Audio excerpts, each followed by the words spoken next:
Okay, pardon a little bit of repetition here.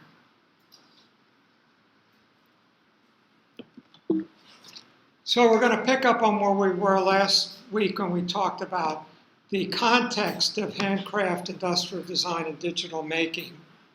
And what I say on the cover of my book is, visionary creatives swim in the culture of our day.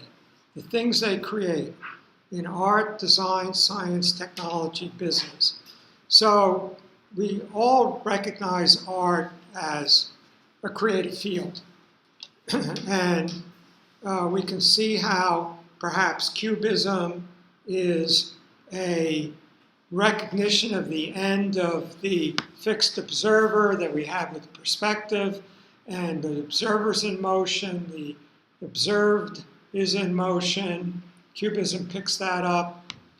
But we might say of our time that we are networked, that we are interrelated in a particular way. Does that make sense about our time? Yeah. It's like really... Who's really making that? Who's knee-deep in that? Facebook. Mark Zuckerberg, Facebook, right. For whether we're fans of what they're doing at the moment, whether they're going to self-destruct or get their act together, whether they're good or evil, Facebook is as engaged with the culture of our time as much as Leonardo da Vinci's perspective was engaged in the culture of his time. So I include technology and business and science, as well as art and design. Embody our culture. Now, there are artists whom we respect who just go do their thing. Maybe incredible stuff with needlework, whatever. But much of creative work is of its time, so that Leonardo da Vinci is doing perspective paintings with anatomically accurate figures. So is everybody else in the Renaissance. It was the era of humanism. Humanism is the notion that, well, oversimplified, we'll say there are three things: God, human, and nature. Medieval, God is first and of most importance, then human, then nature. With the humanism, human being is most important. God is a function of the human imagination. Human beings understand and learn to control nature. So humans come first. So the subject of Renaissance art becomes human beings. Perspective means the point of view of the human observer. So the art of that time is of that culture. And at the same time, pull us into the future. You know, it's like when Michelangelo's David. Anybody seen the David? Yeah. How big is it? Big. 17 feet. That's three 6 foot, 3 5'10" human beings. And he worked on it in secret for 3 years. And then, my book has the date, they pull it out of the studio into the central square of Florence, and everybody went, whoa! Now, what they were saying, I put words in their mouths of those Florentines, is that's what I've been trying to imagine, but until now did not have the imagery. Let's go take a look at that.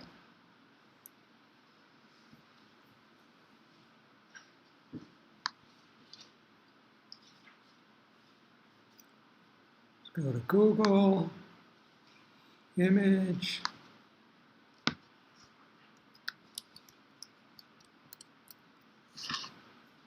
Isn't it great how Google reads your mind?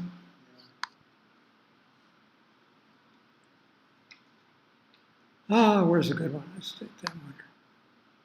Well, that's not very big. So, first of all, it brings together three things. Who's David? The underdog. Well, but more specifically, A hero. he's an Old Testament king. He's an Old Testament figure. So he's a biblical Old Testament figure. What style is this?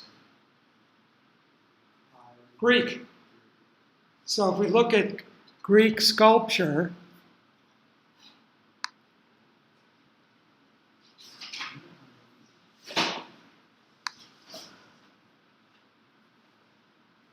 Wait, is it high Renaissance, or you just mean what he's inspired by?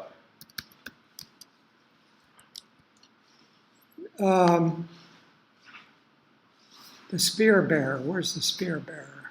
Oh, Pleiades is nice.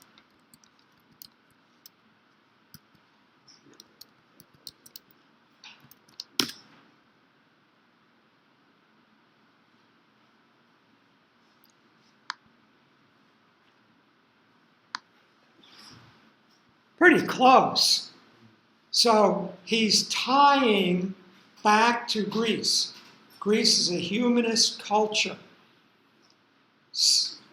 making central the human figure. So he's tying to Greece. He's tying to the Old Testament or to the Bible. David is the hero figure for Florence. So he's tying that to contemporary Florence. And he's saying a human being is, so now I'm going to jump back more than 100 years. We can do this gradually, but let's just jump back.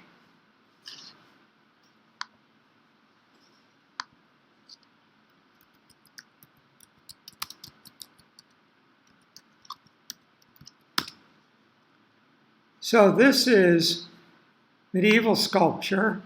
It's not very good. So these figures are robed, elongated, clothed, not realistic, big eyes, interested in the soul, not the body. So he's leaving that behind. He's declaring that it's humanism, which is body, mind, and soul. It's not just the soul. The body is as much what we are as human beings. The mind is as much what we are as human beings. How do we know he's thinking about the mind?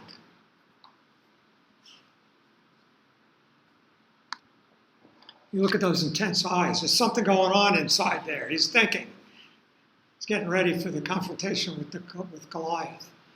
So, this is what a human being is in the imagination of the ordinary Florentine. But it's not focused.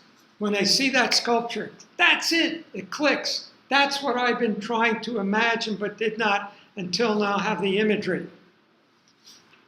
He put the words in my mouth. He created the image that I've been looking for. And that's why it electrified everybody. It wasn't just, oh, he's skillful.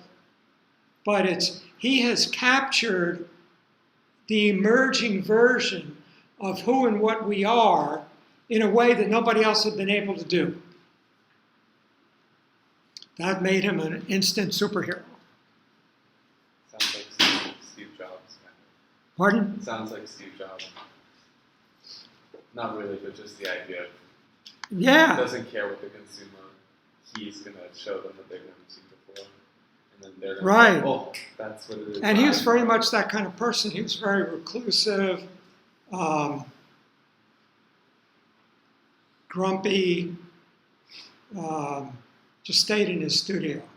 And he lived into his 90s, so just making his art. And Leonardo was the same way, where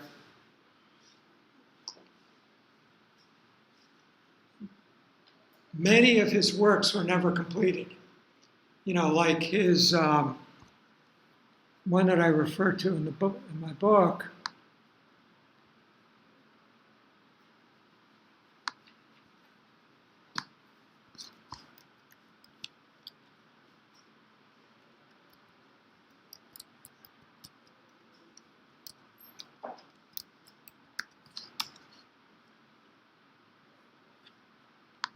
So this is a, let's get this bigger.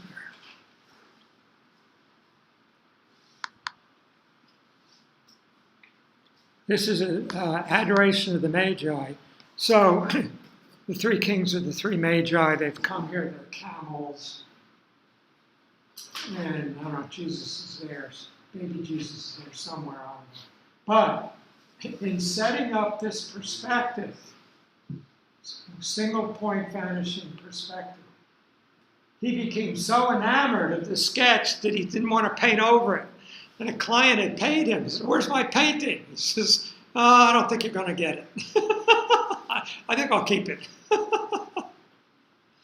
So it's just so cool, you know, this the way these perspective lines. You didn't want to ruin it by painting it over. Somebody here read the Leonardo biography. Who is that? So we put it down as a favorite book. No? Oh, I listened to the audio. Was that Isaacson's biography? When did the book come out?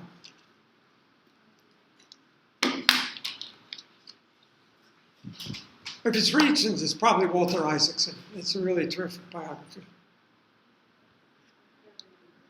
It wasn't audio, so I was just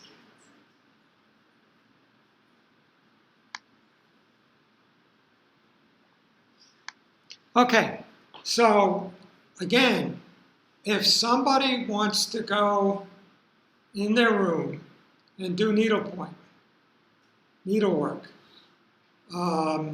pencil drawings, whatever, great. And it may gain great recognition. Isaac Singer wrote short stories in Yiddish, a language that nobody speaks. He got a Nobel Prize in Literature. But to a great extent, art is very much of its culture. So what is our culture? What is your culture in your field? And we'll talk about that as we go along. But I made a comparison last week, and let's look at it with imagery. Until the Industrial Revolution, things are made with handcraft. Now we can break it down even more, I won't go into it. But here, you want a tea kettle, you go to a craftsperson and they take a sheet of copper and hit it with a hammer and make your teapot. The English are kind of crude. The Arabs are kind of elegant. So this is a Moroccan tea kettle. And then that culture gets replaced by industrialization. So these are Model Ts on the assembly line of Henry Ford. And it changed everything about the world. Besides it being a terrific car, and they made about as many of them as Volkswagen made of the original Beetles. They made a lot of them. And when they first came out, they were $800. 10 years later, they were $400. At one point, he doubled the wages of the workers in his factory and cut the price of the car in half. And what that did was it made all of his workers able to afford the car. So we're going to make less money per car, but we're going to sell a lot more cars. And what's Henry Ford famous for saying about the color of his car? It comes in black, black, and black. You can have it in any color you want, as long as it's black. He says, look, this is a car 95% of people want. The other car manufacturers, they can have that 5% of the market. I won't try to compete with them. But it changed everything. It meant that people could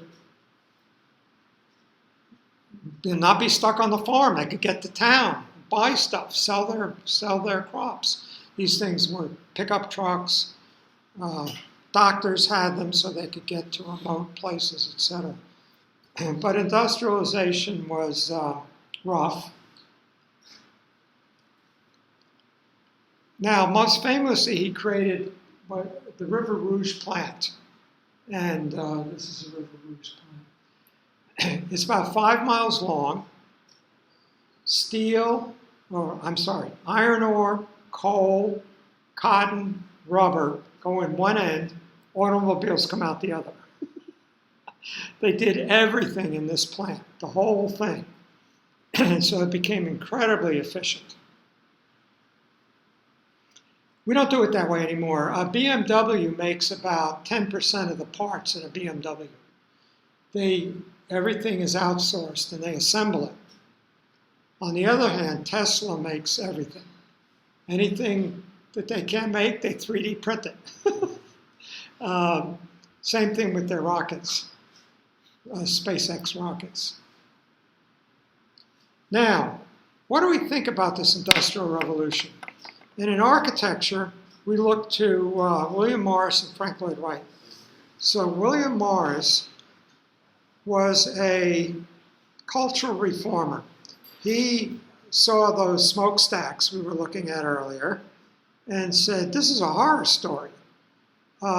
It's ruining the landscape, it's ruining people's lives, and it's making ugly crap. And the process of making it is the meaning.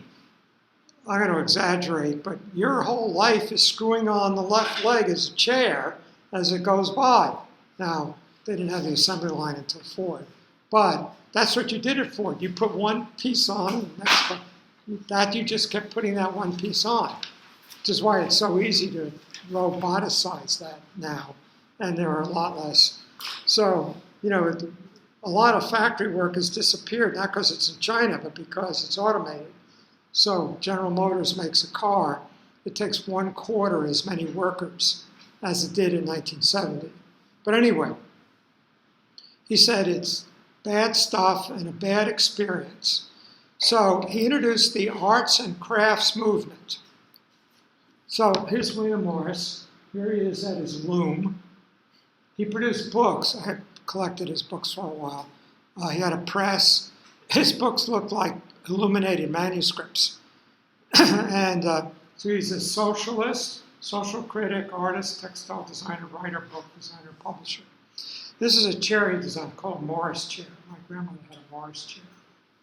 He did wallpaper. This is Morris wallpaper. But I'm going to exaggerate here to make the point. Let's say you're a craftsperson, you're making a chair, making a Morris chair. And let's say it takes you a week to make the chair. And let's say you need $50,000 a year to live on. 25 to live on, 25 for materials to make the chairs. You make one chair a week. You have to sell that chair for $1,000. You make 50 a year. $1,000 each chair is $50,000, 25 for you, 25 to buy for overhead supplies. So only rich people can afford your chairs. The beautiful chairs, only rich people can afford them. Whereas you go to the grocery store, you see those molded plastic chairs stacked up, $7.99, $7.99, injection molded. And you just pulling the lever to, as the chair goes by, injection mold. You can make 1,000 chairs a day. So if you get 10 cents from each chair, you're making $100 a day working in the factory. And the chair's $7.99. Everybody can have one. Now, so there's William Morris went up against, I'm going to say the machine. By machine, I mean the entire industrial culture. Industrialization, manufacturing, mass production, mining, factories, the whole thing. So there it is, and it's messy, disruptive. Pretty much we've cleaned a lot of it up by now. William Morris disagrees with it. He's going to go up against it with art. What happens if you go up put art against the machine? Who's going to win? The machine. I mean, they've got banks, unions, workers, factories, capitalists. You know, they control the whole thing. Who are you? You're making wallpaper. 1901, Frank Lloyd Wright writes an article, The Art and Craft of the Machine. Now, somebody talked about putting together unexpected things as a creative act. I'm going to say turning, which I totally accept, but imagine you turn something on its head. So Frank Lloyd Wright says, okay, we've got art, we've got the machine. Industrialization is rolling across the landscape. William Morris is opposing it with art. Frank Lloyd Wright says, the machine is the art of our time. It's not art against machine. They're the same thing. That's a creative act. That's what? Whoa, what do you mean? Now, by that, he does not mean open the hood of a car and what you see will be art. What he means is the Greeks used the cutting-edge technology of their time, carving stone and pouring bronze, to make their art. We should not be using the cutting-edge technology of the Greeks to make our art. We should be using the cutting-edge technology of our time to make our art, which is mass-produced iron, steel, the machine. So with that, Frank Lloyd Wright invents the 20th century. But that's another course. But that is industrialization. Now, who put it all together? That is machine art. And those things on there are 100 years old. And they look totally up to date today. Some of the most beautiful stuff ever made. So this is the Bauhaus, founded by Walter Gropius in Germany, to basically turn artists into industrial designers. So, again, to exaggerate a little bit, Gropius says, it used to be a Renaissance prince, you're an artist, Renaissance prince comes and says, will you paint a portrait of my mistress? So now you have a commission. You make one work. And then if you're Leonardo, you never turn it over to him. He's still carrying the Mona Lisa with him when he was working with the King of France. And when he died, he wouldn't give it to the client. I'm still working on it.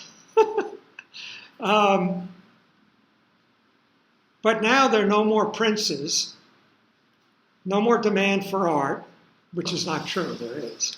But that was Gropius started to see happening in the early 20th century.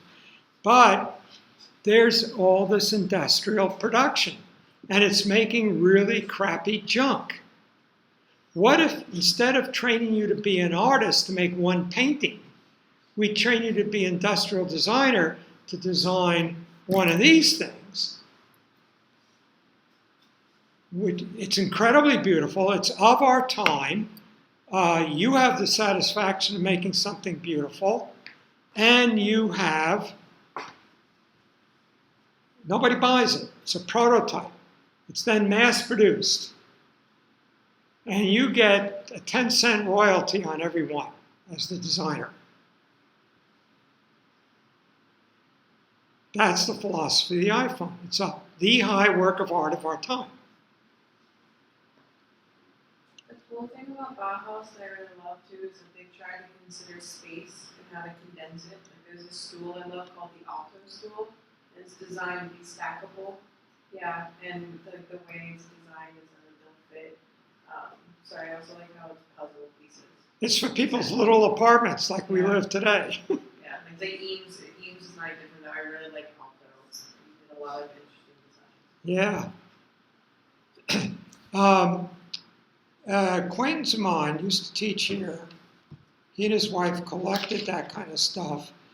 And early in World War II, the architect Philip Johnson was making bent plywood splints for broken legs during the war. And they were beautiful. They looked like those Alto stools. It's bent plywood. Yeah. But I'm kind of confused only because there's something very different about these, and that's that they have utility and that they're meant to be used, whereas pieces of art aren't meant to be used. You're right. And the idea is that's a 20th century idea. In other words, that ordinary everyday objects should be art. Okay. Bring art into art is not just for rich princes who can commission Leonardo da Vinci. Art, everything in your kitchen is a work of art. So, what's the German company that we associate with that? Wrong. Right. So I was going to say Apple, but Braun.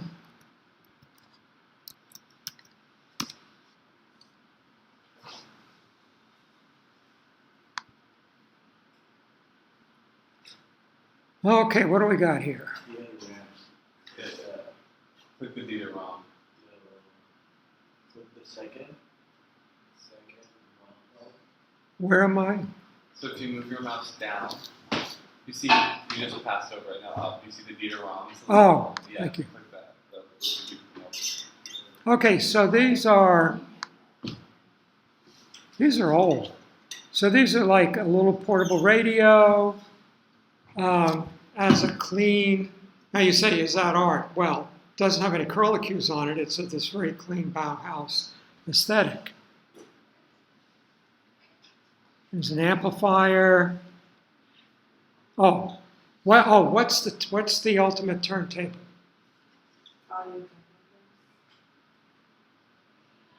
It's a Scandinavian company. Yeah, no. That's the only thing. That's Nordic. Yeah, that's Nordic. So here's the stuff. The idea is they would say they're bringing fine art into your house. Let's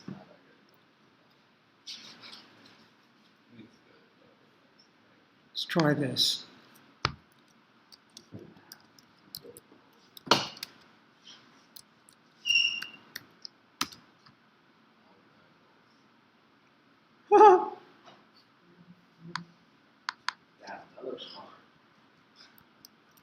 There was an article some years ago in the Wall Street Journal about contests where they fill up a high school football stadium.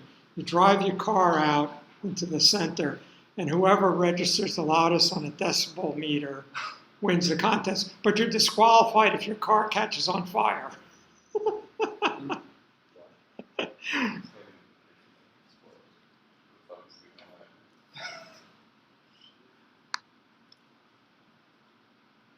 But anyway, this kind of thing, I don't even know what this one is. But you can see this is meant to be a work of art. Well, Macintosh is tube amplifiers. Yeah.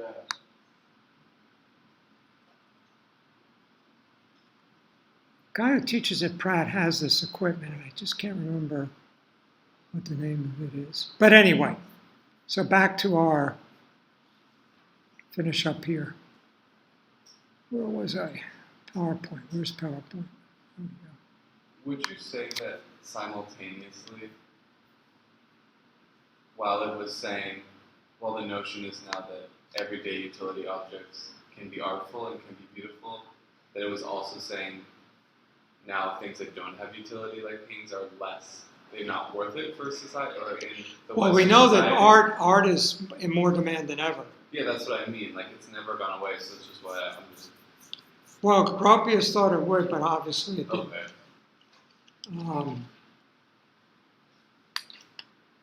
So the Bauhaus curriculum, which is that circle, is meant to train you as an industrial designer. So you have design, point, line, plane, color, texture, 2D, 3D, and you have materials, wood, metal, glass, cloth, and industrial processes. So you understand how this can be made. Now, here's a world of the best picture I could find, analog design. If you have a big architectural office, before the computer, say 30 years ago, you had, say, a 100-person office. That office today would be 40 people. Because the computer amplifies your ability. Now, before the blueprint machine, draftsmen, if you needed 10 sets of working drawings, somebody had to draw 10 sets of drawings for Pennsylvania Station, which is a lot of drawings. And then they got the blueprint machine in the late 1800s, and that cut down on the size of the office. And then the computer. Now you've got the entire, with 2D digital, you've got the entire office in your backpack. Now, walking around New York, say 30 years ago, a quarter of all the people walking down the street had a tube sticking out of their backpack. They were some type of graphic designer. Now the tube's gone because it's all on the laptop. No one's carrying paper anymore because it's all on your laptop. Now think about what 2D digital has done. How it means you can work at home and be a graphic designer. It means you can, with an inkjet printer and a laptop, you can produce something of the quality of Vogue magazine that needed an entire building with a printing press in it.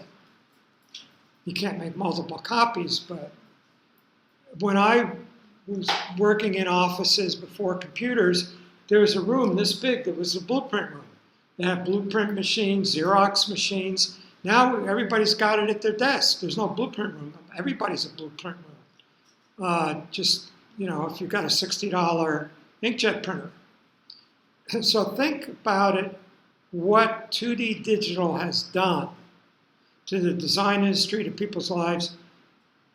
Everybody who's posting on Twitter or Facebook is doing graphic design. You grab a picture and pull it in there, you're a graphic designer.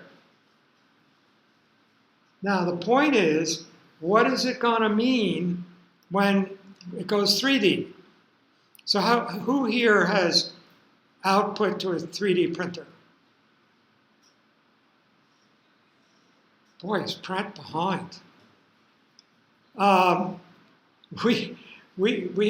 a guy at Pratt, the architecture faculty down the hall.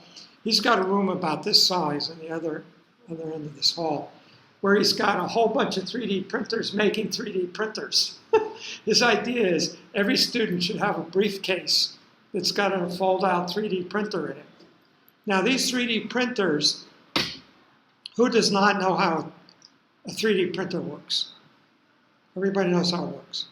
Same as a 2D printer, right? Instead of putting down ink on the paper, it puts down a layer of, it's got a wire of plastic, it melts it, and it puts it down. It takes your design, slices it into 1,000th inch slices. It then lays down one slice. Then it lays down the next slice. So with 1,000 iterations, it can do 1 inch of your model. They can do it in metal.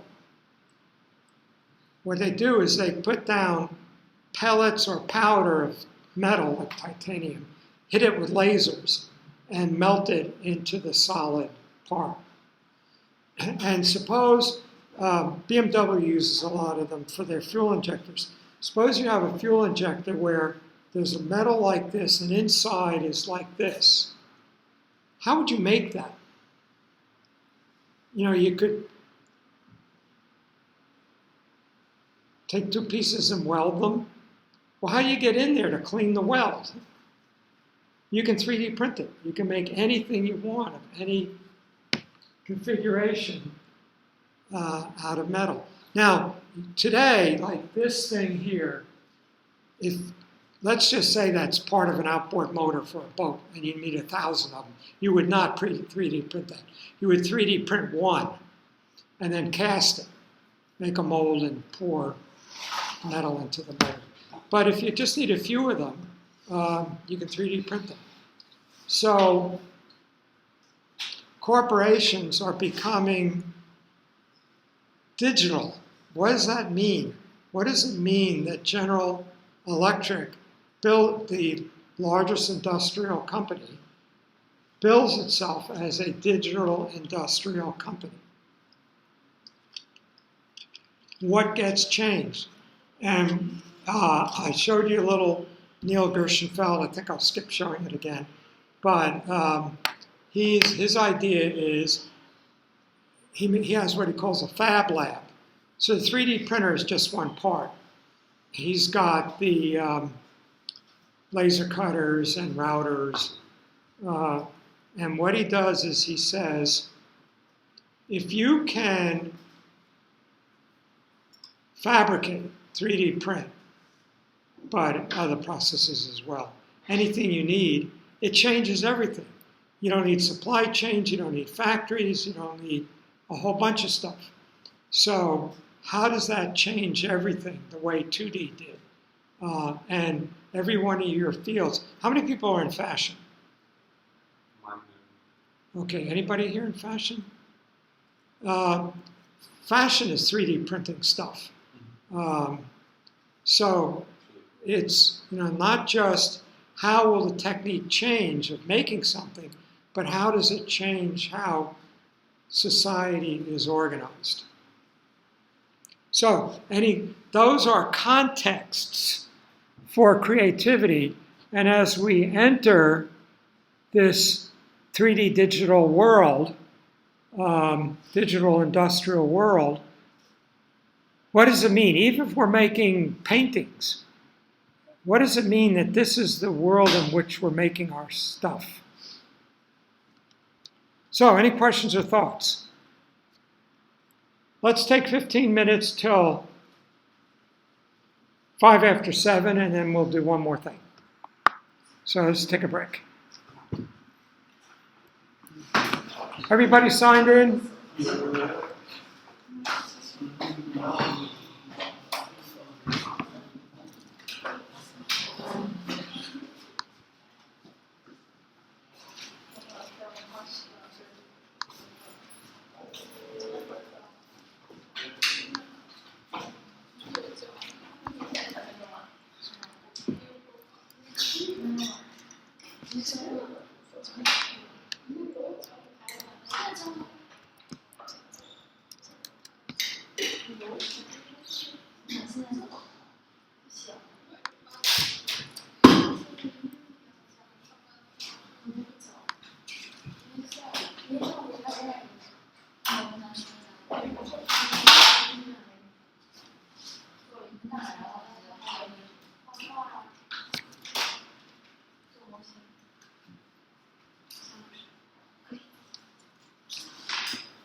Hi.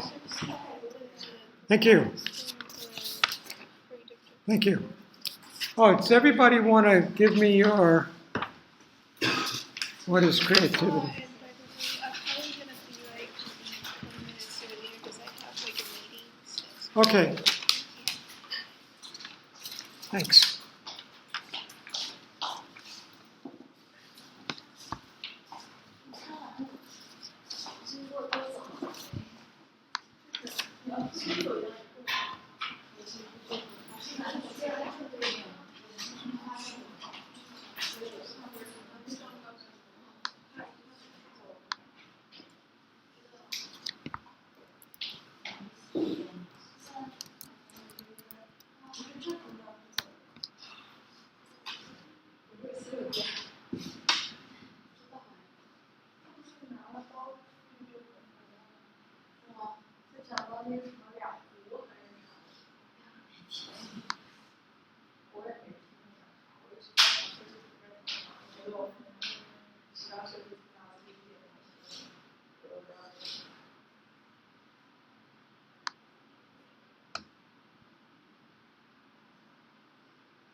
뭐 테이스팅 같은 데